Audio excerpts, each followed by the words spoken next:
So this is from your accountancy admission of a partner, case number 2 for profit sharing ratio.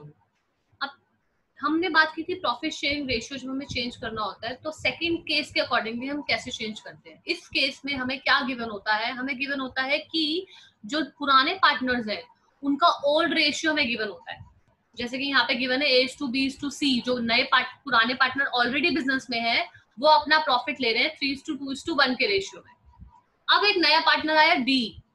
जो D partner है उसका share given होगा जो कि यहाँ पे गिवन है 1/8 का.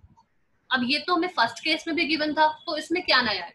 इसमें नया ये है कि जो नया पार्टनर आया है वो इस कंडीशन में आया है कि अपने 1/8 का वो कुछ हिस्सा अपने पुराने पार्टनर्स में से लेगा और वो डिसाइड है कि कितना कितना लेगा. जैसे यहाँ पर डिसाइड है कि 1/8 का 1/16 हिस्सा वो बी से ले रहा है और 1/16 हिस्सा वो सी से ले रहा है.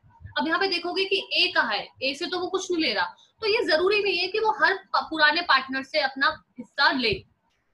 उसको जितना हिस्सा चाहिए 1/8, उसको 1/8 से मतलब है. अब वो 1/8 दोनों पार्टनर मिलके दे, 3 पार्टनर मिलके दे, या सिर्फ एक पार्टनर ही पूरा का पूरा हिस्सा उसका दे दे, उसको अपने हिस्से से मतलब है बस. और वो पहले से वो डिसाइड कर देते हैं. तो जहां पे इस तरीके की चीजें डिसाइड होती है वहां पे कैलकुलेशन हम करते हैं, वो होता है हमारा सेकंड केस. इसको हम क्वेश्चन से समझते हैं. जैसे कि यही सिचुएशन इस क्वेश्चन में गिवन है कि ABC पार्टनर्स है जिनका रेशियो है 3:2:1. अब आगे दे रखा है कि डी को जब एडमिट किया 1/8 शेयर में से, जो डी का शेयर है 1/8, 1/16 उसमें से बी देगा और 1/16 उसमें से सी देगा. अब आप कैलकुलेट करो कि चारों का जो नया प्रॉफिट शेयरिंग रेशियो है वो कितना आएगा. तो देखो सबसे पहले तो क्या करेंगे, हम यहाँ लिखेंगे कि जो ए का पार्टनर है, ए पार्टनर है, उसका पुराना ओल्ड शेयर कितना है. 3:2:1 के हिसाब से इसका शेयर रेशियो आ गया, इसका शेयर आ गया 3/6, बी का शेयर आ गया 2/6, सी का शेयर आ गया 1/6. अब बी का तो श्योर ही है ना, उसका तो 1/8 ही जाएगा, तो 1/8.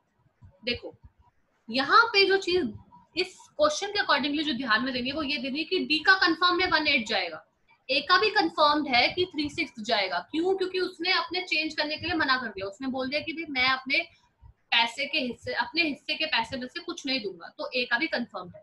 अब बात कहाँ आती है? बात आती है बी और सी में, जो डिसाइड करके पहले से ही बैठे कि हम देंगे. तो जब दोगे, डिसाइड कर ही लिया है तो दो. तो बी यहाँ पर देगा, क्या देगा? अपना जो पुराना हिस्सा है उसमें से माइनस करके 1/16 को माइनस करके उसको प्रॉफिट में से हिस्सा मिलेगा. तो 2/6 उसका पुराना शेयर हो गया, और जो 1/6 हिस्सा जो वो ले रहा है वो हमने माइनस किया. माइनस करने के बाद एलसीएम ले लेंगे 6 और 16 का 48, और माइनस किया तो आपका 13/48 आ गया. वैसे ही सी का शेयर निकालेंगे, उसका पुराना था 1/6, और इसमें से वो उसने डिसाइड किया है कि मैं 1/16 दे दूंगा नए पार्टनर को डी को, तो वो माइनस कर दो. माइनस करने के बाद उसका नया शेयर कितना आ गया? 5/48. तो अब बस आपका बन गया नया प्रॉफिट शेयरिंग रेशियो. तो अब चारों पार्टनर का रेशियो आया 3/6, 13/48, 5/48 और 1/8. क्लास ये रेशियो अभी पूरा नहीं है, क्योंकि मैंने आपको बार बार बताया है कि जब भी ऐसे शेयर दिया हो तो उनका डिनोमिनेटर जो है वो बराबर होना चाहिए. यहाँ पे 48 दोनों का है, लेकिन इसका 8 है, इसका 6 है, तो इसको भी 48 और 48 बना लो. ठीक है, इनको 48 बनाया तो इनका न्यूमरेटर भी उसी हिसाब से चेंज होगा. तो आपका नया रेशियो 6 को 48 बनाने के लिए हमें 8 से मल्टीप्लाई करना पड़ेगा, और 8 को न्यूमरेटर से भी करना पड़ेगा. 8 को जब न्यूमरेटर से किया तो 8 3 24. सो रेशियो जो नया आया वो आया 24/48. ये तो सेम रहेगा 48, ये भी सेम रहेगा. यहाँ पे 8 जो है उसको भी 48 बनाओ, 6 से मल्टीप्लाई करो. 6 को नीचे से कर रहे हो तो ऊपर भी करना पड़ेगा.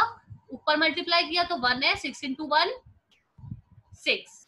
ठीक है, तो अब जो आपका रेशियो आया जिसमें आपको यहाँ पे शेयर दिख रहा है वो डिनोमिनेटर सेम है. जब डिनोमिनेटर सेम है तो न्यूमरेटर को कंसिडर कर लो, वो उनका न्यू प्रॉफिट शेयरिंग रेशियो हो गया, विच इज 24:13:5:6. इसका क्या मतलब है? इसका मतलब है कि अगर एक प्रॉफिट के 48 हिस्से किए गए तो उन 48 हिस्से के 24 हिस्से तो मिल जाएंगे ए को. देखो ए को कितना प्रॉफिट हो रहा है. अब बाकी जो बचे 48 में से 13 वो मिलेंगे बी को. बचे कितने? सिर्फ 11. 11 हिस्से में से 5 दे दो सी को, और जो नया पार्टनर आया है उसको दे दो 6। ठीक है, तो यहाँ पर ये आपका नया प्रॉफिट शेयरिंग रेशियो आ गया। देखो ये तो है केस 2। केस 2 में एक और चीज थोड़ी सी आगे अलग तरीके से क्वेश्चन में घुमा के दी होती है। वो ये होती है कि गिवन वही चीज है, क्या गिवन है, क्वेश्चन पढ़ेंगे, एक्स और वाई जो है वो पार्टनर्स है फर्म में, प्रॉफिट और लॉस शेयर कर रहे हैं 3:2 के रेशियो में। जेड को एडमिट किया 1/4 शेयर में अपने प्रॉफिट में। अब जो जेड है वो अपना हिस्सा एक्स से भी लेगा और वाई से भी लेगा। देखो क्लास ये पहले भी हमें दे रखा था, जो सेकंड केस का जो हमने अभी पढ़ा है उसमें यही दे रखा है कि पुराना रेशियो गिवन होगा, नया पार्टनर आएगा उसका शेयर गिवन होगा, और जो नया पार्टनर आया है ना वो पुराने पार्टनर से अपना शेयर कितना कितना लेगा वो गिवन है। लेकिन यहाँ पर जो पुराने पार्टनर से वो हिस्सा ले रहा है ना, वो शेयर या फ्रैक्शन के फॉर्म में नहीं दे रखा, वो रेशियो के फॉर्म में दे रखा है। और रेशियो क्या दे रखा है, 2:1। पहले में दे रखा था कि वो x से लेगा 116 और y से लेगा 116, इस तरीके से। लेकिन यहाँ पे क्या दे रखा है कि x और y से जो वो लेगा अपना 1/4 हिस्सा, तो वो 2:1 में लेगा। अब 2:1 में कंफ्यूज नहीं होना है आपको कि जो 2:1 का जो रेशियो है वो ये बोलता है कि नए पार्टनर का जो उसका शेयर डिसाइड हुआ है 1/4, उस 1/4 हिस्से का 2/3 देगा x और उसी 1/4 हिस्से का 1/3 देगा y। ठीक है, ये दिमाग में रख के आपको आगे सॉल्व करना है क्वेश्चन। अब देखो x का ओल्ड शेयर 3:2 के हिसाब से 3/5 हो गया, y का ओल्ड शेयर 2/5 हो गया। z को एडमिट किया 1/4 शेयर में जो कंफर्म्ड है। अब z x और y से अपना 1/4 हिस्सा लेगा। कितना लेगा पहले तो ये डिसाइड कर लो कि कितना कितना लेगा। z लेगा अपने 1/4 हिस्से का x से 2/3, जो कि रेशियो 2:1 बताता है। 2/3 ले लिया z से, तो जो मल्टीप्लाई किया तो पता चला कि 2/12 हिस्सा ले रहा है वो x से। z अपना 1/4 हिस्से का 1/3 पोर्शन लेगा y से, जो कि निकल के आ गया 1/12। अब हमें पता चल गया कि x से लेगा 2/12, y से लेगा 1/12। अब इस हिस्से से आप क्या करो, x का नया शेयर निकाल लो। x का पुराना शेयर था 3/5, उसमें से माइनस कर दो 2/12, क्योंकि वो तो उसको देना पड़ेगा ना, पूरा तो नहीं ले सकता वो, तो माइनस कर दिया। यहाँ पे माइनस करने के बाद आंसर आ गया 26/60। y का नया शेयर निकालो, तो पहले उसका था 2/5, अब y कितना अपना दे रहा है, उसने बोला है कि मैं 1/12 दूंगा, जब बोला है 1/12 तो दो, तो माइनस करो 1/12, माइनस किया तो क्या आ गया आंसर 19/60। और z का तो जो शेयर है वो तो सेम ही रहेगा 1/4। तो इसके अकॉर्डिंगली x, y और z का जो रेशियो निकल के आया, x का आया 26/60, y का आया 19/60, z का सेम रहेगा 1/4। अभी भी रेशियो पूरा कंप्लीट नहीं है। क्यों कंप्लीट नहीं है, क्योंकि डिनोमिनेटर अलग है। 60 इसका है, 60 इसका है, लेकिन इसका 4 है, तो इसको भी 60 बना लो।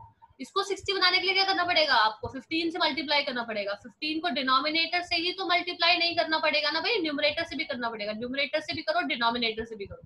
ठीक है, न्यूमरेटर से 15 को मल्टीप्लाई किया, 15 इंटू 1 15, 15 को 4 से मल्टीप्लाई किया डिनोमिनेटर से, तो आ गया 60। अब आपने जब ये किया तो आपने देखा डिनोमिनेटर सबके सेम है, इसके हिसाब से अब जो रेशियो निकल के आया वो बिल्कुल परफेक्ट है। तो नया प्रॉफिट शेयरिंग रेशियो हो गया आपका 26:19:15। कहने का मतलब है 60 अगर हिस्से होंगे प्रॉफिट के, तो 26 वाला जो हिस्सा है, 26 हिस्से मिल जाएंगे आपके एक्स को, 19 हिस्से मिल जाएंगे वाई को, और 15 मिल जाएंगे z को। Okay, with this we come to an end of your case 2.